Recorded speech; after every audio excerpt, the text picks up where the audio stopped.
Hello दोस्तों, स्वागत है आप सभी का एक बार फिर से मेरे यूट्यूब चैनल बी एस खडोलिया पर। तो आज की इस वीडियो में हम आपको बताने वाले हैं पृथ्वी का इतिहास। और पिछली वीडियो में हमने बताया था कि ब्रह्मांड में पृथ्वी का क्या अस्तित्व है, और आज की वीडियो में हम पृथ्वी का इतिहास देखने वाले हैं कि पृथ्वी का निर्माण कैसे हुआ, महासागरों का निर्माण कैसे हुआ, और पृथ्वी पर आज जो हम वातावरण देखते हैं उसका निर्माण कैसे हुआ। तो सबसे पहले हम देखते हैं पृथ्वी का इतिहास। पृथ्वी का इतिहास 4.6 बिलियन वर्ष पूर्व पृथ्वी ग्रह के निर्माण से लेकर आज तक के इसके विकास की सबसे महत्वपूर्ण घटनाओं और बुनियादी चरणों का वर्णन करता है। प्राकृतिक विज्ञान की लगभग सभी शाखाओं ने पृथ्वी के इतिहास की प्रमुख घटनाओं को स्पष्ट करने में अपना योगदान दिया है। पृथ्वी की आयु ब्रह्मांड की आयु की लगभग 1/3 मानी जाती है। पृथ्वी के इतिहास को दो युगों में बांटा गया है, हेडियन और आर्कियन। पृथ्वी के इतिहास का पहला युग, जिसकी शुरुआत लगभग 4.54 बिलियन वर्ष पूर्व सौरनीहारिका से हुई थी, हेडियन कहा जाता है। यह आर्कियन युग तक जारी रहा, जिसकी शुरुआत 3.8 बिलियन वर्ष में हुई। पृथ्वी पर आज तक मिली सबसे पुरानी चट्टान की आयु 4 बिलियन वर्ष मापी गई है, और कुछ चट्टानों में मिले प्राचीनतम डेंड्राइटल जरकान कणों की आयु लगभग 4.4 बिलियन वर्ष आंकी गई है, जो कि पृथ्वी के निर्माण के आसपास का काल का खंड है। लेकिन वैज्ञानिकों का अनुमान है कि लगभग 4.53 बिलियन वर्ष में प्रारंभिक सतह के निर्माण के शीघ्र बाद एक अधिक पुरातन ग्रह का पुरातन पृथ्वी पर प्रभाव पड़ा, जिसने इसके आवरण एवं सतह के एक भाग को अंतरिक्ष में उछाल दिया, जिससे चंद्रमा का जन्म हुआ। हेडियन युग के दौरान पृथ्वी की सतह पर लगातार उल्कापात होता रहा, और बड़ी मात्रा में उष्मा के प्रवाह तथा भू-उष्मीय अनुपात के कारण ज्वालामुखियों का विस्फोट भी भयंकर रहा होगा।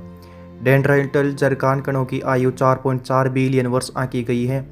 इस बात का प्रमाण प्रस्तुत करते हैं द्रव जल के साथ उनका संपर्क हुआ था, जिसे इस बात का प्रमाण माना जाता है कि उस समय इस ग्रह पर महासागर या समुद्र पहले से ही मौजूद थे।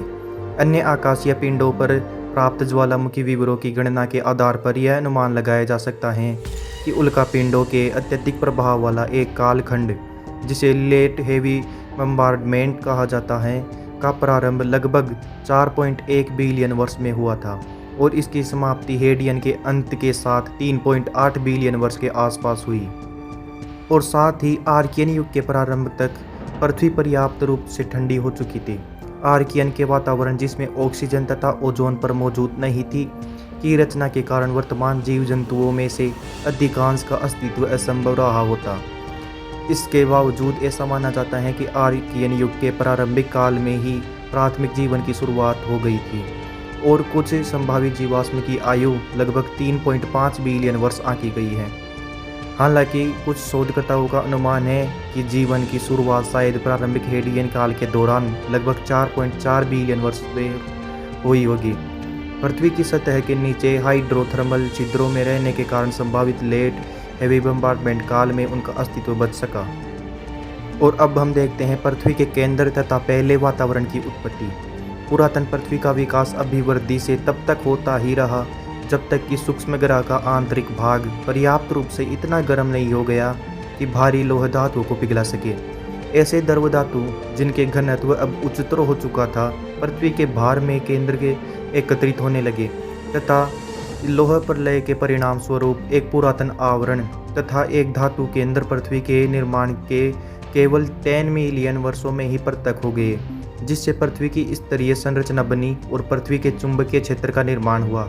पुरातन ग्रह पर पदार्थों के संचयन के दौरान गैसीय सिलिका के एक बादल ने अवश्य ही पृथ्वी को घेर लिया होगा, जो बाद में इसकी सतह पर ठोस चट्टानों के रूप में घनीभूत हो गया। अब इस ग्रह के आसपास सौरनीहारिका के प्रकाशीय तत्वों, जिनमें अधिकांश हाइड्रोजन व हीलियम से बने थे, का एक प्रारंभिक वातावरण शेष रह गया। लेकिन सौर वायु तथा पृथ्वी की उष्मा ने इस वातावरण को दूर हटा दिया होगा। जब पृथ्वी की वर्तमान त्रिज्या में लगभग 40% की वृद्धि हुई होगी, तो इसमें परिवर्तन हुआ और गुरुत्वाकर्षण ने अपने वातावरण को रोक कर रखा, जिससे पानी भी शामिल था। और अब हम देखते हैं महासागरों और वातावरण की उत्पत्ति। चूंकि विशाल संघात के तुरंत बाद पृथ्वी वातावरण विहीन हो गई थी, अतः यह शीघ्र ठंडी हुई। 150 मिलियन वर्षों के भीतर ही बेसाल्ट की रचना वाली एक ठोस सतह अवश्य ही निर्मित हुई होगी। वर्तमान में मौजूद पेसिफिक महाद्वीपीय परत तब तक अस्तित्व में नहीं आई होगी।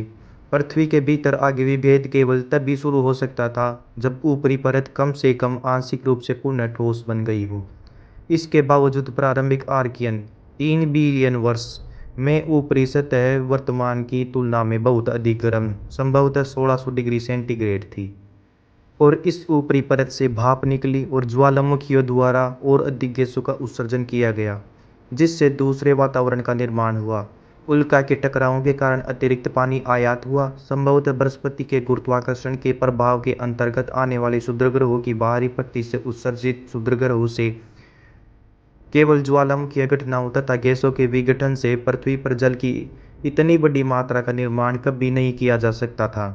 ऐसा माना जाता है कि टकराने वाले धूमकेतुओं में बर्फ थी जिनसे जल प्राप्त हुआ। हालांकि वर्तमान में अधिकांश धूमकेतु कक्षा में सूर्य से नेपच्यून से भी अधिक दूरी पर हैं, लेकिन कंप्यूटर सिमुलेशन यह दर्शाते हैं कि मूलतः वे सौरमंडल के आंतरिक भागों में अधिक आम थे। हालांकि पृथ्वी पर स्थित अधिकांश जल इससे टकराने वाले छोटे पुरातन ग्रहों से व्युत्पन्न किया गया था, जिनकी तुलना बाहरी ग्रहों के वर्तमान छोटे बर्फीले चंद्रमाओं से की जा सकती है। इन पदार्थों की टक्कर से भौमिक ग्रहों पर जल, carbon dioxide, methane, ammonia, nitrogen व अन्य वाष्पशील पदार्थों में वृद्धि हुई होगी।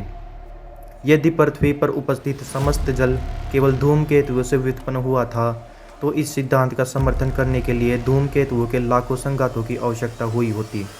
कंप्यूटर सिमुलेशन यह दर्शाते हैं कि यह कोई अविवेकपूर्ण संख्या नहीं है।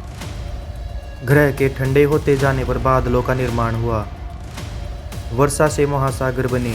हालिया प्रमाण सूचित करते हैं कि 4.2 या उससे भी पूर्व 4.4 बिलियन वर्ष तक महासागरों का निर्माण शुरू हो गया होगा। किसी भी स्थिति में आर्कियन युग के प्रारंभ तक पृथ्वी पहले से ही महासागरों से ढकी हुई थी। संभवतः इस नए वातावरण में जल वाष्प, कार्बन डाइऑक्साइड, नाइट्रोजन तथा कुछ मात्रा में अन्य गैसें मौजूद थी। चूंकि सूर्य का उत्पादन वर्तमान मात्रा का केवल 70% था, अतः इस बात की संभावना सबसे अधिक है कि वातावरण में ग्रीन हाउस गैसों की बड़ी मात्राओं ने सतह पर मौजूद जल को जमने से रोका। मुक्त ऑक्सीजन सतह पर हाइड्रोजन या खनिजों के साथ बंधी हुई रही होगी। ज्वालामुखीय गतिविधियां तीव्र थी और पराबैंगनी विकिरण के प्रवेश को रोकने के लिए ओजोन परत के अभाव में सतह पर इसका बाहुल्य रहा होगा। और अब हम देखते हैं प्रारंभिक महाद्वीप। आवरण संवहन वर्तमान प्लेट टेक्टोनिक्स को संचालित करने वाली प्रक्रिया केंद्र से पृथ्वी की सतह तक ऊष्मा के प्रवाह का परिणाम है। इसमें मध्य महासागरीय मेढ़ों पर सख्त टेक्टोनिक प्लेटों का निर्माण शामिल है। सबडक्शन क्षेत्रों पर ऊपरी आवरण में सबडक्शन के द्वारा ये प्लेटें नष्ट हो जाती हैं। हेडियन तथा आर्कियन युग के दौरान पृथ्वी का भीतरी भाग अधिक गर्म था, अतः ऊपरी सतह पर कन्वेक्शन अवश्य ही तीव्रतर रहा होगा। प्रारंभिक परत, जिसका निर्माण तब हुआ था जब पृथ्वी की सतह पहली बार सख्त हुई। हेडियन प्लेट टेक्टोनिक के इस तीव्र संयोजन तथा लेट हेवी बम्बार्डमेंट के गहन प्रभाव से पूरी तरह मिट गई। हालांकि ऐसा माना जाता है कि वर्तमान महासागरीय परत की तरह ही यह परत बेसाल्ट से मिलकर बनी हुई होगी, क्योंकि अभी तक इसमें बहुत कम परिवर्तन हुआ। यह महाद्वीपीय परत, जो कि निचली परत में आंशिक गलन के दौरान हल्के तत्वों में विभेदन का एक उत्पाद थी, के पहले बड़े खंड हेडियन के अंतिम काल में 4 बिलियन के लगभग बने। इस शुरुआती छोटे महाद्वीपों के अवशेषों को क्रेटन कहा जाता है। हेडियन युग के अंतिम भाग व आर्कियन युग के प्रारंभिक भाग के ये खंडों ने उस सतह का निर्माण किया जिस पर वर्तमान महाद्वीपों का विकास हुआ। तम चट्टानें कनाडा के नॉर्थ अमेरिकन क्रेटन पर प्राप्त हुई। वे लगभग 4 बिलियन वर्ष पूर्व टोनालाइट चट्टानें हैं। उनमें उच्च तापमान के रूपांतरण के चिन्ह दिखाई देते हैं, लेकिन साथ ही उनमें तलछटी में स्थित कण भी मिलते हैं, जो कि जल के द्वारा परिवहन के दौरान हुए घिसाव के कारण वृत्ताकार हो गए हैं, जिससे यह पता चलता है कि उस समय भी नदियों व महासागरों का अस्तित्व था। ग्रीन स्टोन पट्टिकाओं तथा टीटीजी मिश्रणों के बीच एकांतरण की व्याख्या एक टेक्टोनिक परिस्थिति के रूप में की जा सकती है, जिसमें छोटे पुरातन महाद्वीप सबडक्टिंग जोनों के एक संपूर्ण नेटवर्क के द्वारा पृथक किए गए थे। तो आज के वीडियो में हमने देखा कि पृथ्वी का निर्माण कैसे हुआ और इस वातावरण का निर्माण कैसे हुआ, और जो आज हम सतह और वातावरण देखते हैं उसका निर्माण कैसे हुआ। नेक्स्ट वीडियो में हम देखेंगे कि जीवन की उत्पत्ति कैसे हुई पृथ्वी पर। तो मिलते हैं नेक्स्ट वीडियो में, तब तक के लिए धन्यवाद। Thanks for watching video.